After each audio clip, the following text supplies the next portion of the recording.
Os treinamentos da Corpo RH e Fácil abordam vários temas, entre eles marketing, vendas, atendimento, planejamento estratégico, empreendedorismo, gestão de pessoas, liderança, finanças, motivação, atitude, comportamento, negociação, oratória e outros.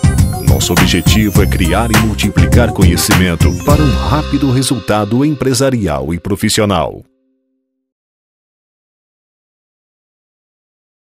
Bom, agora vamos conhecer um pouco mais sobre memória humana, sobre concentração. Nós vamos falar de problemas de memória. Eu tenho percebido que nos cursos de memorização, cada vez mais os jovens frequentam esse curso em busca de uma melhor memória, mais concentração. E se você observar na literatura científica, problema de memória é algo assim inadmissível para um jovem, né? Se você pensar bem, poxa, um jovem com problemas de memória é meio estranho.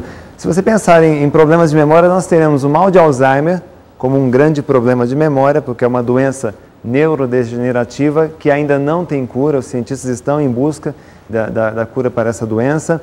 A amnésia seria um outro problema de memória. A amnésia é uma perda de memória. A perda de memória é ou temporária, ou permanente, ou total, ou parcial, depende da causa, né? Uma pancada, uma queda, um choque, o uso de álcool, o uso abusivo de álcool pode prejudicar a memória, o uso de drogas, nem se fale, né? Então é bom evitar esse tipo de contato.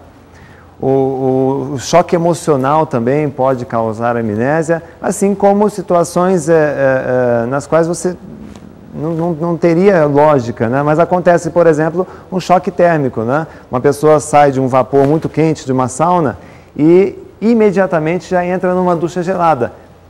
Ela literalmente entra numa fria porque já existem relatos de perda de memória devido ao choque térmico. Então é bom que saia do vapor, espere um pouquinho e depois entre numa ducha, não tão gelada de preferência, tá certo? Amnésia, mal de Alzheimer. O lapso de memória, os brancos na memória é um outro problema que nós temos com frequência, tá certo? Agora, este nós temos com frequência por quê? Porque esse acomete todas as pessoas. Desde a criança, o jovem, o adulto, o idoso, o lapso de memória é uma espécie de perda temporária de memória. A pessoa perdeu a memória ou por um estado fisiológico, né, por não ter se alimentado, por exemplo, não ter dormido, estar cansada, ou tem um lapso de memória devido, como ocorre com a maioria, devido a um nervosismo, uma ansiedade, um estresse. Por exemplo, o branco na memória na hora de uma prova. O estudante ele se preparou o mês inteiro, estudou toda a matéria, ele sabia toda a matéria. Chega na hora da prova, ele fica nervoso, ele encara a prova como um grande desafio e não deveria ser assim.